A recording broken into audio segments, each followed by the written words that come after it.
찬송가 426장 찬송 부르시면서 새벽기도에 시작하겠습니다. 찬송가 426장입니다.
오늘 함께 보실 말씀 고린도후서 8장 20절, 21절 두 절 말씀입니다. 신약성경 고린도후서 8장 20절, 21절 말씀. 제가 가진 성경 신약 294쪽에 있습니다. 고린도후서 8장 20절, 21절 같이 읽겠습니다. 이것을 조심함은 우리가 맡은 이 거액의 연보에 대하여 아무도 우리를 비방하지 못하게 하려 함이니 이는 우리가 주 앞에서뿐 아니라 사람 앞에서도 선한 일에 조심하려 함이라. 아멘. 오늘 우리가 읽은 고린도후서 8장의 말씀은 생활이 어려운 예루살렘 교회의 교인들을 위해서 고린도 교회를 포함한 여러 교회들이 기금을 모았는데 그것을 전달하기 위해서 기도와 또 한 형제를 천거했고, 이 일들은 하나님의 교회를 돕고 세우는 모든 일에 불필요한 오해나 어려움이 생기지 않게 하기 위해서 사도 바울이 여러 사람들을 고민하고 고심한 끝에 뽑은 것을, 그렇게 노력한 것임을 알려주고 있습니다. 디도와 더불어서 한 형제를 파송한 이유에 대해서 조심하기 위함이다, 이렇게 설명을 합니다. 바울은 혹시 거액의 연보로 인해서 그들의 일행에게 불미스러운 일이 생길까 두려워하여서 다른 형제들을 보낸다라고 말합니다. 여기서 말하는 거액의 연보는 앞에서 말씀드린 예루살렘 교회를 위해서 많은 교회들이 모은 헌금을 이야기하는 것이고요. 또 불미스러운 일이다라고 하는 것은 무슨 강도를 만난다거나 이런 것이 아니라 중간에 이 거액의 금액으로 인해서 사람의 마음이 흔들려서 그것을 중간에 가로챈다든지 중간에 다른 길로 샌다든지 그러한 일들이 생기지 않도록 하기 위해서 이 일에 적합한 사람들을 뽑았다라고 하는 것입니다. 사도 바울이 직접 가지고 갔어도 되었겠지만 지금 현재 고린도 교회와 사도 바울 사이에는 약간 어려운 일이 있습니다. 왜냐하면 사도 바울에 대해서 거짓으로 음해한 그러한 사람들이 다녀간 뒤였기 때문에 사도 바울과 조금 어색한 사이에 있었던 것이 분명하고, 또 아직도 사도 바울에 대하여서 불신을 가지고 있었던 사람들이 남아 있었기 때문에 사도 바울이 감으로 인하여서 하나님의 일이 방해가 되는 일을 염려한 나머지 사도 바울은 본인이 직접 가지 않고 본인이 믿을 만한 사람을 보내면서 함께 편지를 써서 이들과 함께 하나님의 선한 일들을 잘 이루어 갔으면 좋겠다라고 하는 것을 전하고 있는 것입니다. 말씀을 자세히 살펴보겠습니다. 20절 말씀에 이것을 조심함은 우리가 맡은 이 거액의 연보에 대하여 아무도 우리를 비방하지 못하게 하려 함이니 라고 했습니다. 여기서 조심했다라고 하는 것은 어떤 위험을 피하기 위해서 스스로 삼가는 것을 말합니다. 헌금의 사용을 통해서 다른 사람들로부터 비난받을 일을 삼갔다라는 뜻이죠. 헌금은 하나님의 은혜에 감사한 마음으로 낸 물질이기 때문에 이것은 당연히 하나님의 일을 위하여서 사용되어져야 합니다. 특별히 초대교회에서는 재물을 아끼지 않고 서로의 어려움을 돌보면서 그 물질들을 모았던 것을 볼 수가 있고요. 구약 기록들에도 성막, 성전 등을 건축할 때에 이스라엘 백성들이 자진해서 많은 헌물들을 드렸고 그것들이 유용하게 쓰였던 것을 알 수가 있습니다. 이처럼 헌금은 구제와 하나님의 일에 우선적으로 사용이 되어야 하는데, 그것을 위하여서 우리가 우리의 욕심과 우리의 만족과 우리의 유익을 위한 그 모든 행동들을 삼갔다라고 하는 말을 하는 것입니다. 21절 말씀에 이는 우리가 주 앞에서뿐 아니라 사람 앞에서도 선한 일에 조심하려 함이니 라고 말합니다. 바울의 이 고백은 사역자의 일을 함에 있어서 사람들 앞에서 여러 가지를 주의하고 있다는 것을 또한 전하고 있습니다.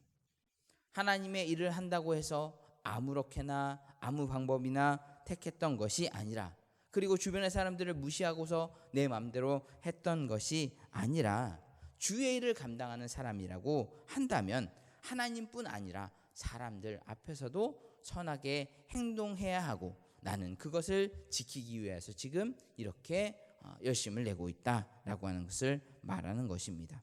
이 구절에서 선한이라고 하는 말의 뜻은 겉으로 보기에 또한 실제적으로 존중할 만한, 존중받을 만한 이라는 의미가 함께 담겨져 있습니다. 다시 말해서 주의를 하는 자들은 그 사역을 함에 있어서 하나님께 인정받는 것은 물론이고 사람들로부터 인정과 칭찬을 받는 그러한 선한 사역자가 되어야 한다는 것을 가르치고 있는 것입니다. 사도 바울은 전도 사역을 하는 데 있어서 물질적으로 또 기타 여러 가지 환경에 있어서 어려운 상황에 있었습니다.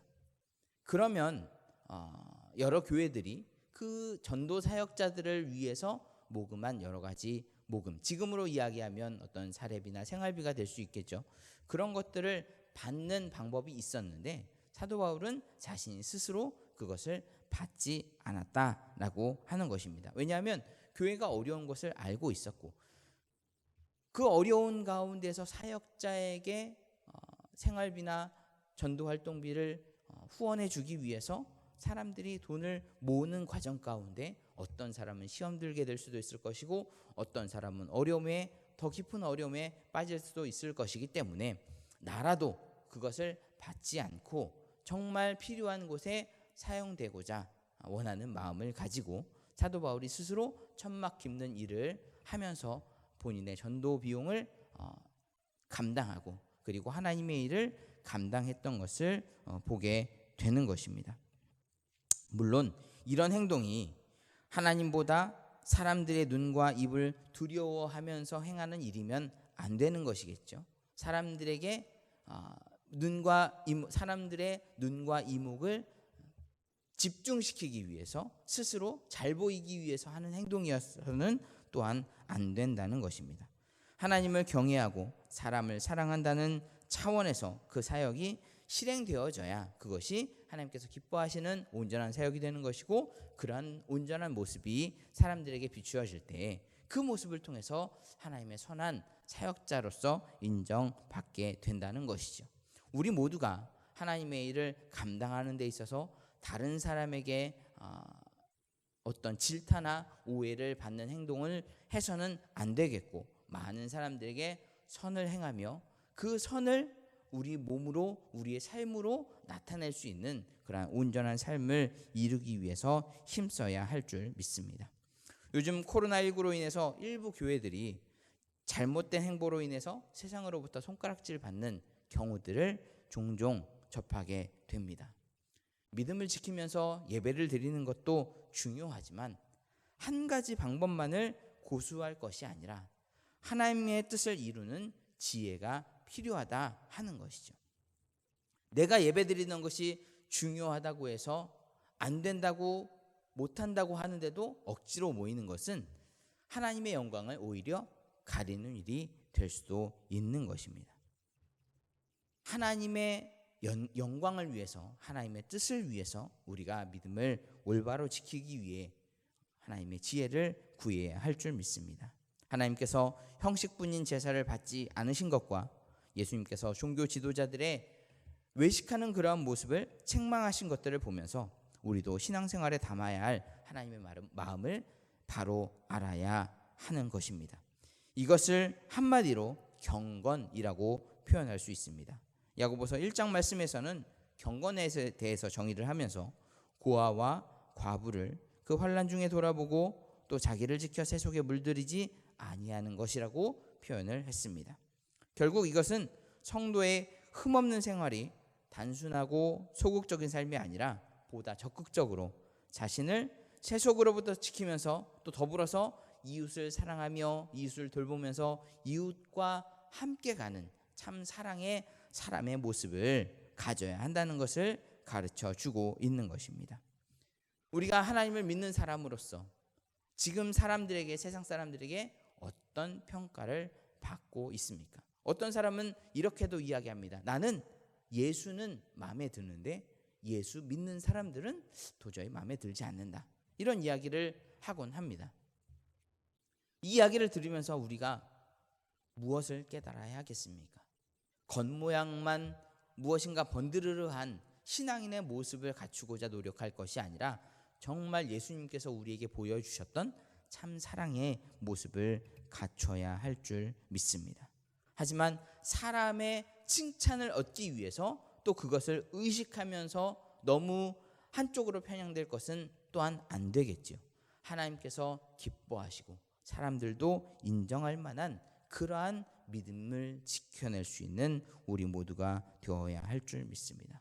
사도 바울이 이렇게 여러 동역자들을 세우고 일꾼들을 세우는 데 있어서 내 마음대로, 내 감정대로, 내 뜻대로 한 것이 아니라 여러 가지 상황과 환경을 고려하면서 또 하나님의 뜻을 구하면서 이 모든 일들을 행했던 것처럼 우리도 하나님의 마음을 담아 그 뜻을 행할 수 있는 우리가 되어야 할 줄 믿습니다. 우리는 하나님의 일을 위해서 부름받은 사람들입니다. 하나님께 인정받는 것은 물론이요, 사람들에게도 좋은 모습을 보여야 우리를 통해서 예수 그리스도를 전할 수 있겠습니다. 마리온 로렌스라는 사람이 이런 이야기를 했습니다. 나는 나의 선생님을 사랑하게 되었습니다. 그러다가 선생님의 성경을 좋아하게 되었고, 그러다가 선생님의 구세주를 사랑하게 되었습니다. 국민을 보고 그 나라를 알 수 있고, 제자를 보고 선생을 알고, 자녀를 보면 부모를 알 수 있다. 이렇게들 이야기합니다. 세상 사람들은 우리를 통해서 예수 그리스도를 보게 됩니다. 우리의 모습이 제대로 되어 있지 않으면 세상 사람들이 볼 수 있는 예수 그리스도는 잘못된 모습이겠죠. 우리가 예수 그리스도를 우리의 삶을 통해서 온전히 보여주기 위해서는 세상 사람들의 칭찬과 존경을 받는 모습으로 그들에게 다가가야 할 줄 믿습니다. 그리스도의 편지로서 우리의 사명을 감당하기 위해서 오늘 하루도 선한 일에 힘쓰는 목동교회 모든 성도들 되시기를 주님의 이름으로 간절히 소원합니다. 기도하겠습니다. 사랑과 은혜의 아버지 하나님, 우리를 하나님의 일꾼으로 불러주심을 감사를 드립니다. 우리가 잘나서 우리가 무엇인가 가진 것이 있어서 부르신 것이 아니요 하나님의 은혜로 부르심을 받았는데, 우리는 하나님 그것으로 인하여서 나 스스로를 높이고 자랑할 때가 얼마나 많이 있었는지요. 하나님, 우리의 교만함을 되돌아보게 하시고 오직 하나님의 사랑과 은혜만 전할 수 있는 우리의 삶이 될 수 있도록 인도하여 주시옵소서. 특별히 그 사랑을 전할 때 우리의 삶을 통하여서 예수 그리스도를 전하는 그 모습이 온전할 수 있도록 우리의 생각과 마음을 주장하여 주시고 하나님의 영광 위에 살 수 있는 우리의 믿음 될 수 있도록 역사하여 주시옵소서. 함께 하심을 믿고 감사드리며 예수 그리스도 이름으로 기도합니다. 아멘. 찬송가 288장 찬송 부르시겠습니다.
다 함께 주기도문 하심으로 새벽기도회를 마치겠습니다. 하늘에 계신 우리 아버지여, 이름이 거룩히 여김을 받으시오며 나라가 임하시오며 뜻이 하늘에서 이루어진 것 같이 땅에서도 이루어지이다. 오늘 우리에게 일용할 양식을 주시옵고 우리가 우리에게 죄 지은 자를 사하여 준 것 같이 우리 죄를 사하여 주시옵고 우리를 시험에 들게 하지 마시옵고 다만 악에서 구하시옵소서. 나라와 권세와 영광이 아버지께 영원히 있사옵나이다. 아멘.